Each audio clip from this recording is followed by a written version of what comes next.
Hey, what's up? This is John. We're gonna do. I'm gonna do a super quick facts I know off the top of my head about the Velvet Underground. If you're like, oh my God, they're my life. Their music is my life. You're probably not gonna learn much. If you're a passing fan or they're a very new band to you, you might learn something. So anyway, let's start at the beginning. The main four members of the Velvet Underground, or the most acceptable members, would be Lou Reed, who went on to have a fairly successful solo career. Also did an album collaboration that David Bowie produced. Most of us know because he just did that team up from with that band Metallica that's 20 years over the hill. So anyway, he's probably the most notable member. Then John Cale, who left the band I think after 2 albums, went on to be have a fairly decent solo career himself, and also produced the Stooges' self-titled album.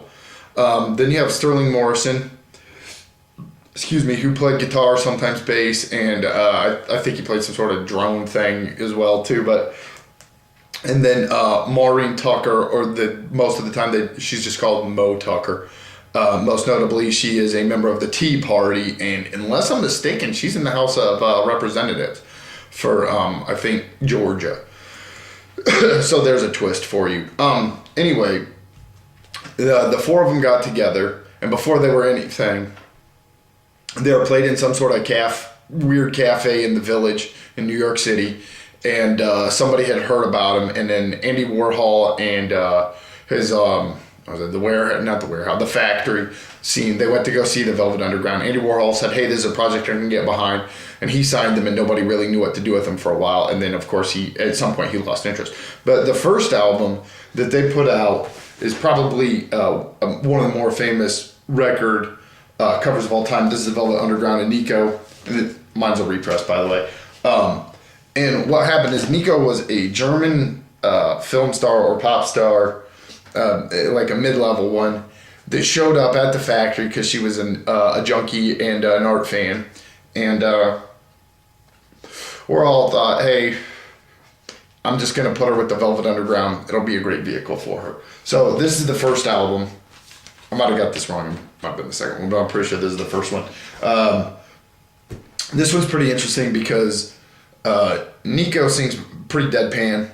If you've never heard any of the songs she's done, she also, after she was the Velvet Underground was kind of done with her, and she went solo, continued to more or less sing the same way, which is sort of a deadpan delivery, which makes the songs that she does sing, like Sunday Morning and Femme Fatale and All Tomorrow's Parties, and I'll Be Your Mirror. They kind of have more of a flat, sad kind of almost morbid feel to them, which all of those are good songs. I really suggest Sunday Morning and the beginning of all Tomorrow's Parties, like that first 5-6 seconds with the drumming is, in my opinion, is one of the finest musical moments of the late 60s. So that's the first album. This album ended. Nika went solo. She had slept with all the guys in the band at some point, and tried to play each other off themselves, and they kind of kicked her out of the band. Then they felt sorry for her because, well, she was a junkie, and sort of helped her along.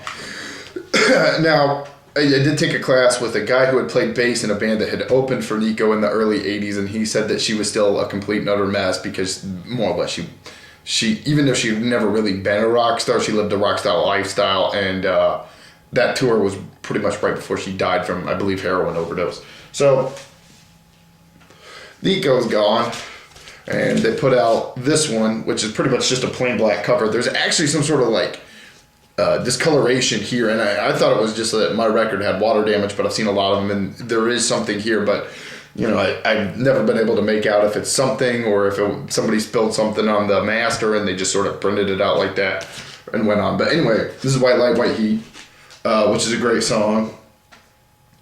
And then you got 17 Minutes of Sister Ray. This is probably the one I listen to the least. It's not a bad album. I just have a harder time connecting to this one than the other 3. Pretty much this album ended and John Cale left. Then they brought in Doug Yule. Now, Doug Yule gets a lot of crap because after all the albums I show you, he put out one under the Velvet Underground name, but he's the only member that was ever in the Velvet Underground that was on that, and it has nothing to do with the rest of their catalog. So if you ever see one that says the Velvet Underground, I think it's like there's like a castle and clouds in the sky or something. Don't get it. I'm just gonna warn you. I checked it out from the library once. I want my hour back. So then this is the last one. This is really the last fully formed studio album of the Velvet Underground, and it's Loaded. I highly recommend this, especially if you're new to the Velvet Underground. It's called Loaded because basically what had happened was the record label that the Velvet Underground were associated to, signed to, decided to more or less at the beginning of the early 70s get rid of all the weird acts that they have. And hey, the Velvet Underground's a weird act. I love them, but they're a weird act, especially for that time period. Music was changing. Woodstock was over. Ideas of peace and love were being bought and sold by Coca-Cola now, so they were kind of moved on. Hippies were passe. Let's get into basically AOR, arena organized rock or oriented rock. And more or less, this was the last chance album for the Velvet Underground.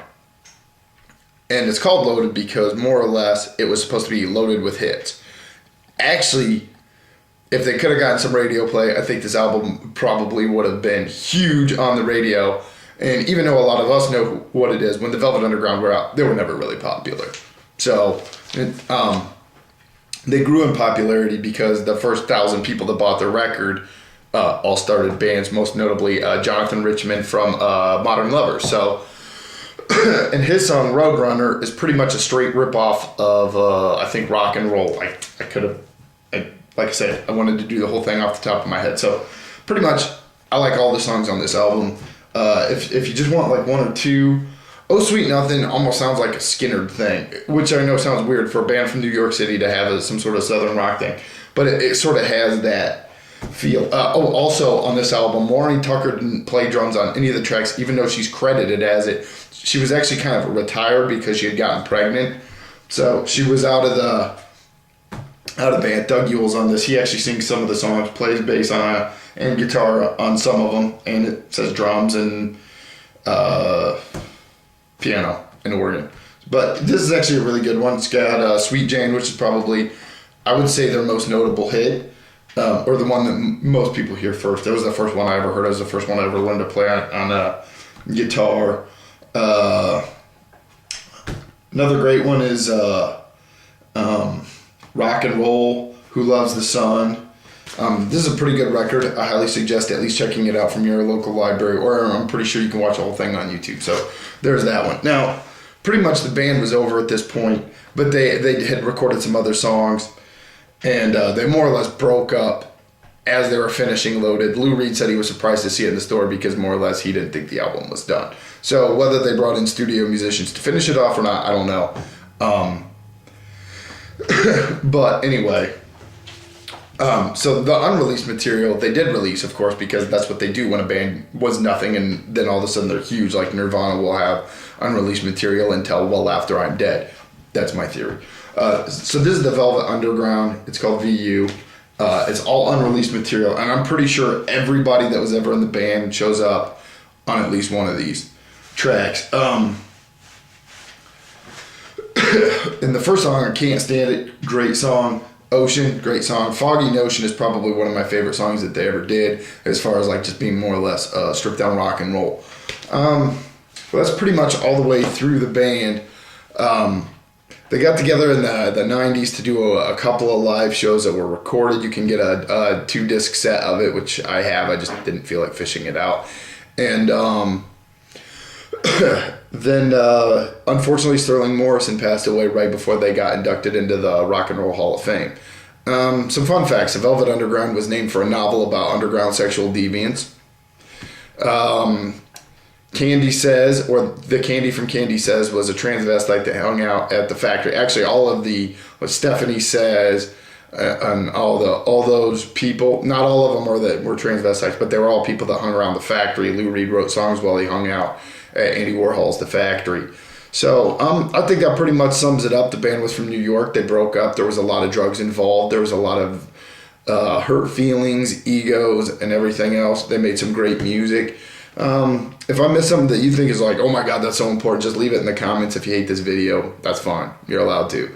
But I had fun making it. And like I said, I could have sat down and actually wrote everything out really well, but planning isn't my strong suit. The more I write it down, the worse it gets. And I think this one flowed pretty good. So anyway, thanks for watching.